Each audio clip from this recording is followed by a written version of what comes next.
Hi there! It's Jenny from Quick Anime Recap, and today we're continuing the part 6 of the anime, A Couple of Cuckoos. So sit tight and enjoy the video. The anime continues. In the classroom, Nagi opens up his report card in front of the two class nerds, and they're amazed to learn that Nagi earned first place. On the other hand, he already knew that he'd earned first place, and was hoping he'd be praised as a phoenix for his comeback. However, the response he receives from the two nerds is tepid. Afterward, Nagi gets a note from Hiro asking him to meet her on the rooftop, which Nagi intends to ask her out on a date. Unbeknownst to him, Shion was secretly eavesdropping on him. On the rooftop, Hiro congratulates Nagi and also compliments him as a phoenix for climbing his way to the top. Now flustered, Nagi openly declares that he won again, and asks to go on a date with Hiro. The proposal surprises Hiro, but she refuses and states that they still don't know each other enough as of yet. She admits that fate seems to be changing for her, and comments that she wishes she was engaged to him. Shion continues to watch the scene roll out, amazed and tearful. That night at home, as Nagi laments over what he's going to do, Sachi praises Erika for passing her exam this time. Nagi then continues trying to get the girl's attention, which annoys Sachi. He admits that Hiro confessed to him, shocking the two girls. When he explains the situation to them, Erika is amazed, while Sachi is unimpressed and points out that Hiro didn't explicitly confess to him. And so, Erika proposes they all investigate what Hiro said, suggesting they stay at another vacation home her family owns during summer break. At first, Nagi refuses the idea, claiming that Hiro wouldn't goof off at a holiday home, but quickly changes his mind after Erika receives a text from her agreeing to go.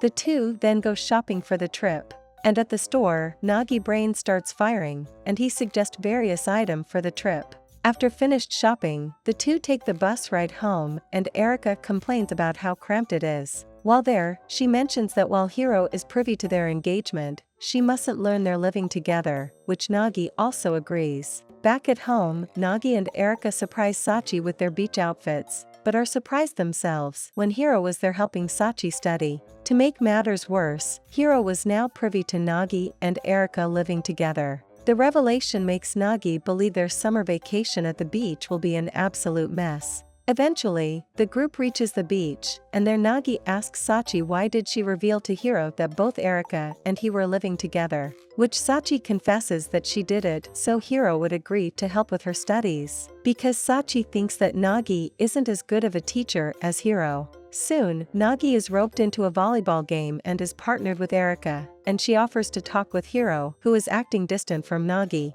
However, Nagi ultimately decides to talk to her himself, and later does so on the rooftop of the beach house. There, Nagi explains his living situation with Erika to Hiro, who calmly listens. To own confession, Hiro admits that she was hurt that Nagi didn't tell her about this. She then proceeds to pluck some hairs from his head and jokingly threatens to curse him if he lies to her again. Afterward, Erika learns about this meeting with Hiro from Nagi, and is glad she forgave him. Erika also mentions that his talk with Hiro confirms that she has feelings for him, but Sachi disagrees, claiming Hiro only thinks of him as a rival. Unperturbed by this rebuttal, Nagi then mentions something that Hiro relayed to him, and asks Sachi if she has feelings for him. Flustered Sachi loses it on Nagi and punishes him. A flashback shows that Hiro notes how Sachi is a bit odd, which Nagi interprets as Sachi's complex personality being hard to teach. However, Hiro clarifies that Sachi seems to like Nagi. Back in the present, she is getting rebuked by Sachi for revealing this to Nagi. But she then recalls that Erika's father asking Sachi if she'd like to become Nagi's wife. Sachi is now overwhelmed by the revelations Hiro gave, while Nagi is standing outside naked, yelling at the ocean, and leaps into the outdoor pool. Moments later, much to his dismay, Erika joins Nagi in the pool and asks him to join her in gazing at the nearby lighthouse. Nagi hesitates about this proposal, but Erika notes that she's never had friends and has always been alone. Overcome with stress and the heat, he leaves the pool, freaking out Erika. That night, it's revealed that only 2 beds are available at the house, and Nagi refuses to follow Sachi's suggestion to sleep on the couch, because a spider is roaming about. Hence, Hiro suggests that they draw straws, and in the end, Sachi ends up having to sleep with Nagi for the night. On the other hand, Erika is forced to sleep with Hiro, and the two play twisty together. After this, they bathe together and later have a heart-to-heart about Hiro's fiancé. Toward the end of the conversation, Hiro asks if she could have Nagi, but she falls asleep before Erika can answer. Meanwhile, Nagi finishes taking a bath and gets into bed with Sachi, and notes that he's unable to sleep as Sachi is revealed to be awake as well. The following day, Nagi meets Erika in the living room as she recalls the twisty game and bubble bath mix were from and remembers that she and her brother Susuke once stayed here. This fact is further proven when Erika finds a couple of markings on a pillar of her and her brother's heights. From Nagi's inspection, the game and bath mix was recent, and he wakes up Sachi and Hiro to help find clues to Susuke's whereabouts in the house, which they manage to find a doll house with some toys. Hiro then suggests that they play a video game together, and from the game's saved data, they learn that there was another player from 3 days before. In light of this, Nagi rushes out of the house and heads to the nearby town to see if Susuke is still there, but he's soon joined by Erika, who admonishes him for continuing to look for Susuke. Her reason was she's too scared to see him again. However, Nagi insists that they continue as he'll be there with her if they find him. In the end, though, they're unable to locate him or figure out whether he was still in town, but all in all, Erika is happy that Nagi insists they do find him. Outside of the beach house, Sachi asks Erika how her and Nagi's search for her brother Susuke went. To Erika's disappointment, they couldn't find him even after they went and retried their search earlier that morning. Despite this, Erika was glad that she still has Nagi in her life, and would continue her search for Susuke. Just then, their ride home arrives, and before Nagi can enter the car, Hiro stops him and tells Erika and Sachi that she and Nagi will be taking the train home, claiming they'll be checking out something, and Nagi hesitantly agrees. Perplexed by this, both Erika and Sachi go along with her claim, and later, they visit a local temple called the Mauka Shrine. After giving their prayers to the shrine, the two receive the shrine stamps, and Nagi cogitates on things they could do after this. But Hiro prepares to leave and catch the next train home. Meanwhile, on their drive home, Erika reveals to Sachi that Hiro asked her if she could have Nagi. Both of them opine on why Nagi is not only a lousy match for Hiro, but also his personality flaws. Returning to Hiro and Nagi, they discovered that the train station was closed due to the heavy winds. Although Nagi momentarily freaks out, he regains his composure and suggests they stay calm and look for another train. At that moment, it starts pouring rain, and the two of them become drenched in rainwater. Sheltering themselves underneath the train station's roof, Nagi contemplates how to remedy the situation. At the house, Sachi informs Erika of Hiro and Nagi's situation, as the two stay the night at an inn. When one of the inn workers asks them to fill out the accommodation form, Nagi becomes flustered as they'll be kicked out due to their age. However, Hiro fills it out for them, fibs about their age, and Nagi offers to pay for their stay. Inside their room, Nagi notes his disbelief that Hiro, an honor student, would lie so much, but Hiro retorts that Nagi is an accomplice. Laughing this off, the two take a bath, and after they return to their room, they discover they'll be sharing a futon.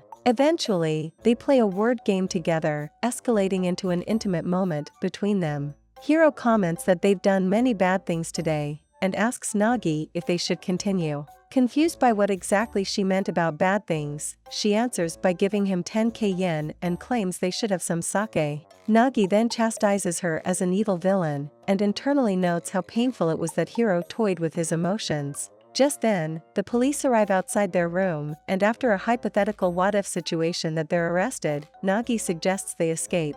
As Nagi undresses himself to get into his old clothes, the police bust in, and it turns out that it was Erika and Sachi dressed as police officers. They are left distraught by a half-naked Nagi and a covered-up Hiro. Afterward, the group takes a taxi home, where Hiro vaguely explains what happened between Nagi and her to them. At the house, Sachi finds a letter in the postbox and learns that it's a birthday invitation. Later inside the house, Erika was excited to learn who the invitation was from. However, both Sachi and Nagi were sad about it. It turns out, the invitation was from Yohei, who threw a flashy birthday party for himself at the Umino family diner. Although Erika is happy about the party, Sachi and Nagi are saddened by the party, as it was a platform for Yohei to enjoy the day about himself. As it continues, Erika learns that Yohei does this every year, and she then finds a photo album filled with pictures taken every year on Yohei's birthday. One of the pictures stuck out to Erika as it had a picture of young girl standing next to Nagi. After the party, Nami and Yohei inform them that they had decided to hold off on their engagement as they want them to have their own choice. Afterward, the group have a study session with Hiro. Expectedly, Hiro wins the score because she completed the test the fastest. Right when Hiro suggests they take a snack break, Erika faints, and it's later learned that she had a cold. Immediately, Hiro and Sachi volunteer to nurse her back to health, and Hiro leaves to get some supplies from her home to help Erika while Sachi goes shopping. Now returned from the store, Hiro offers Erika some bottled sake, believing its home remedy properties would help Erika with her cold. However, before she can, Sachi enters the scene and proclaims they'll head to the sauna bath to sweat her illness away. Wanting to accept both of their home remedies, Erika tries to get out of bed, but faints again. By dusk, Hiro and Sachi sit on the couch as Nagi studies by the table, and lament how they couldn't help Erika with her cold. Overhearing this, Nagi prepares Erika a meal and delivers it to Erika in her room. A heart-to-heart between them starts, concerning their relationship and how Erika pushed herself so hard with her studies made her sick. After she finishes the meal, Erika asks how Nagi knows her better than herself, and Nagi promptly answers that they're engaged. Unbeknownst to the two, their conversation was eavesdropped by Hiro and Sachi, who thought they were now truly engaged. That night, they find another letter by Yohei containing a copy of the group photo they took, and Erika pinned it to their photo board. Meanwhile, Sachi enjoys dinner with Suichiro, informing him of the current situation between Erika and Nagi. He promises to continue watching from afar as their relationship unfolds. Back at the home, Nagi and Erika get into an argument over what the other did that they disapproved of. Ultimately, they both proclaim their frustration over being engaged with the other, ending the anime. Thanks for watching the video. Still want to watch more anime recap? Click the video on the screen to watch more. And don't forget to subscribe to catch the latest upload.